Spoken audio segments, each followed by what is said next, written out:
just talk about how fun these conversations have been the past couple of weeks. Man, I've been having a blast, loving the feedback that we're getting from people, that it's helping already. Man, I just wanted to reflect on this past month. You know, we're in April now, but March was just the month of madness.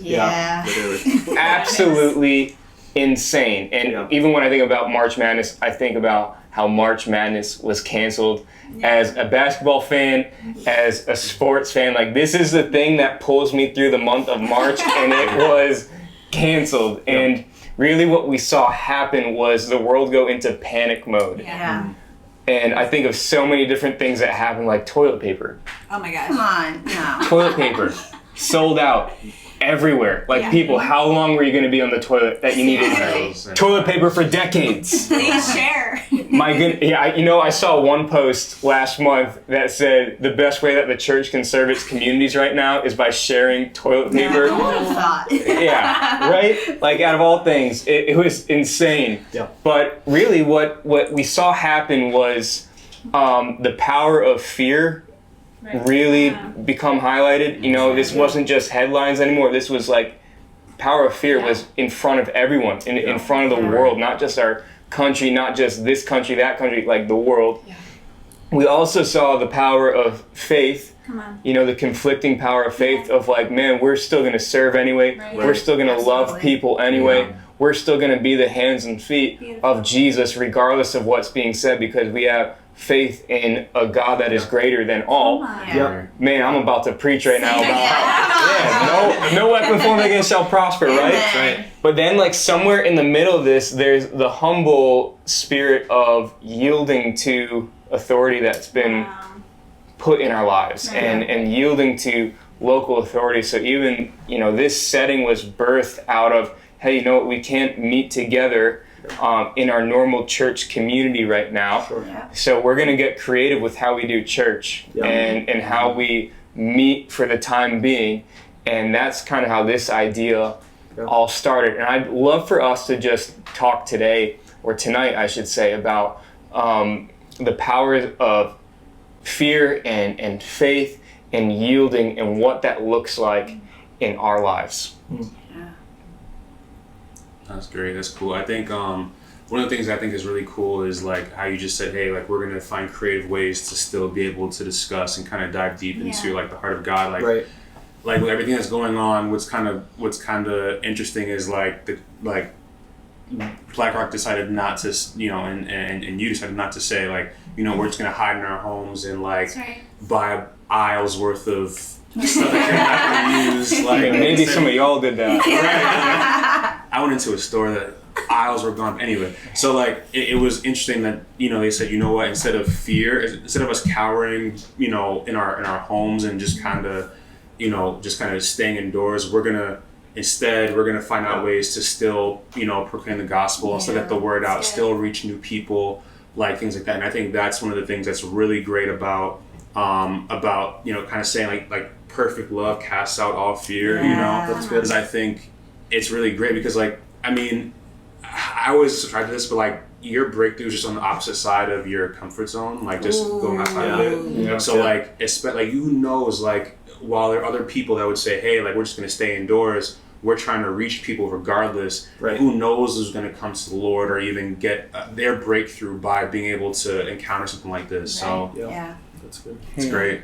I actually have written in my journal, learn to do things scared, which is... That's a word. Like, I don't want to be scared, but the reality is that things are birthed when we have to confront. It actually is more dangerous to be complacent, right? If there's no pushback, if there's no struggle, then we can have such a laxed faith. And I just think of, like, man, the history of the church was birthed out of adversity. Like, we are a product of the church persevering through struggling times. So absolutely. It's so much more hopeful to say, hey, let's link arms and let's serve our world together, because we know the outcome is going to be better than what we started with.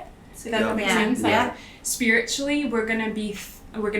We're gonna be sound, because the Lord is that good to us. So let's just go all in together. And that's what faith is, right? Like, knowing that the outcome is gonna be better, but you don't see that yet, right? Like, you don't see the outcome. Like, for me, one of the biggest struggles in my life is taking that leap of faith or that step forward when I don't know what the end product, what the end of my journey is going to look like. So when I think back to like deciding what college to go to, deciding to set forth like a wedding date, deciding to take on a job and not knowing how all the pieces would fall together, that just naturally scares me so much. And in that moment I have the opportunity to decide, am I going to let fear stop me or am I going to let fear propel me forward? Being like, this right now scares me, but I know that the end is good even though I don't know what it looks like. And that to me, like that's the definition of faith. Like it's what you don't see but having certainty of it being there. And it's so it's hard, but it's necessary for growth, and it's necessary for what God is going to do in my life. I've never done anything really that was big from God that didn't scare me a little bit. Like every little thing that God has asked of me in that moment made me doubt whether I was hearing him right, made me doubt whether I had what it takes to do it, made me doubt that I was going to have the resources necessary, whether it was financial, emotional, relationships. It always scares me, and it's learning how to do things scared, like you're saying. And despite the fear being there, fear is normal, decided to take that step forward towards what God is asking of me or has for me.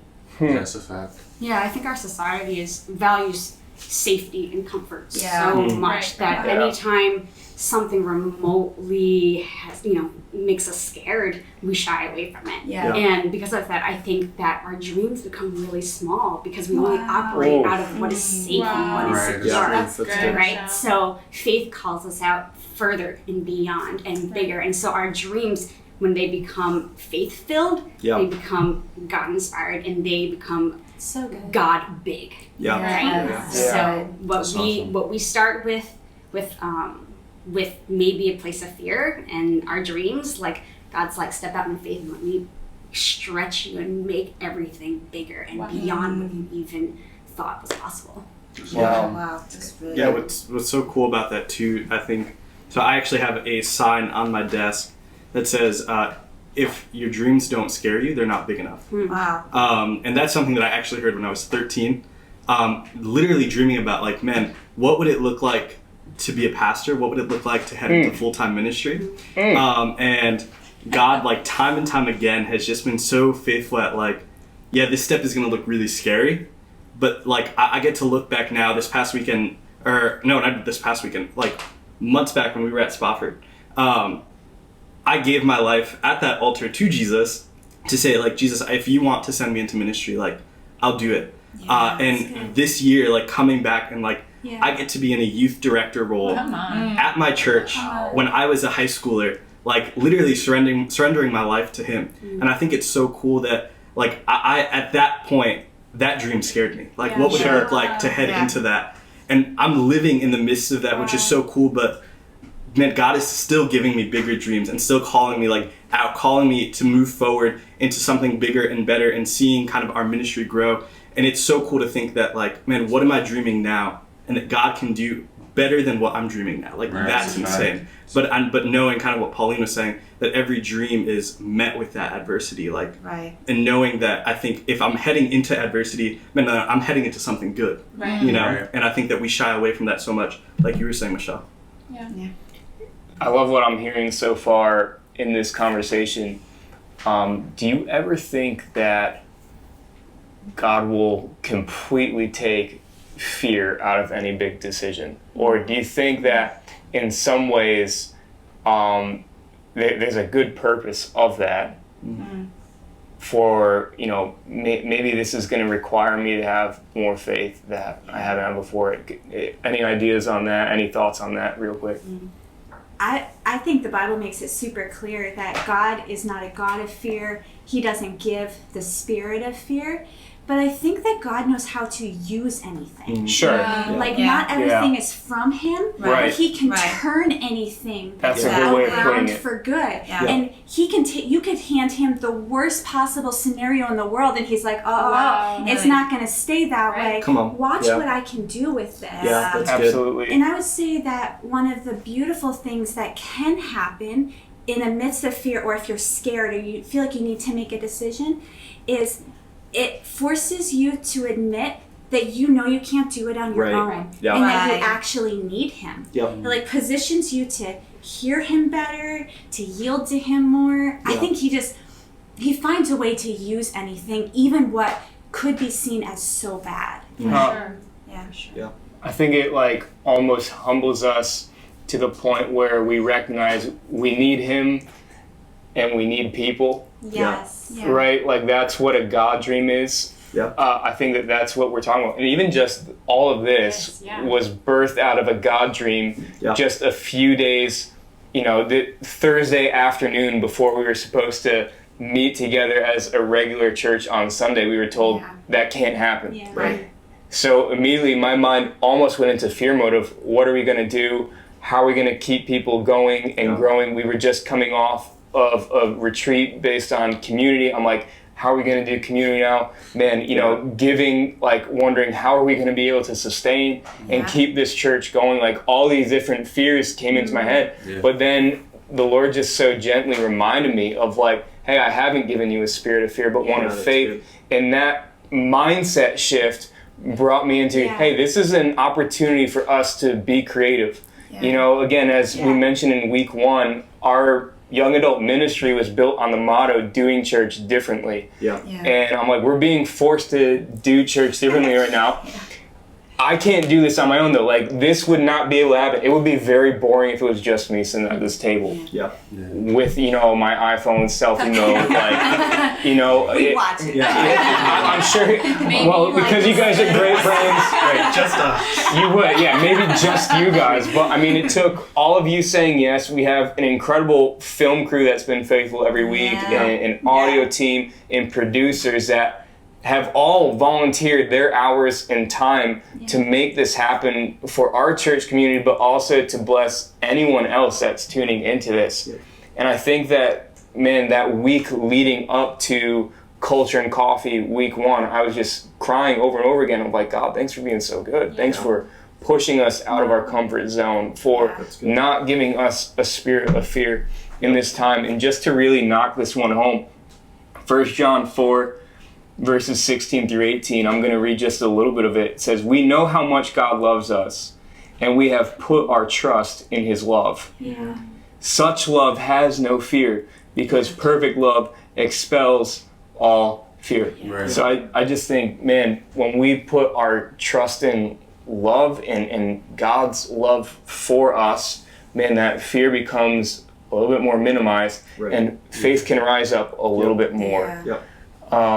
Any more thoughts on this? I do actually. I love that you said the mindset switch, because there's actually something really practical that we do as believers where we let fear into our brain. We actually create grooves in our brain. It's something that we talk about a lot in today's day and age. But when we give a voice to fear, we actually give voice to fear in our brain.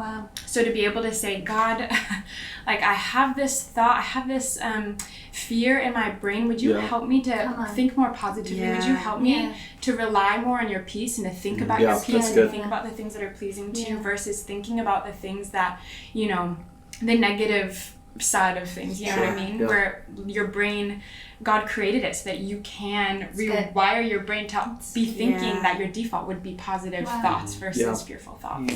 It's almost like I heard somebody say this week, like for every problem that you have, God has a promise.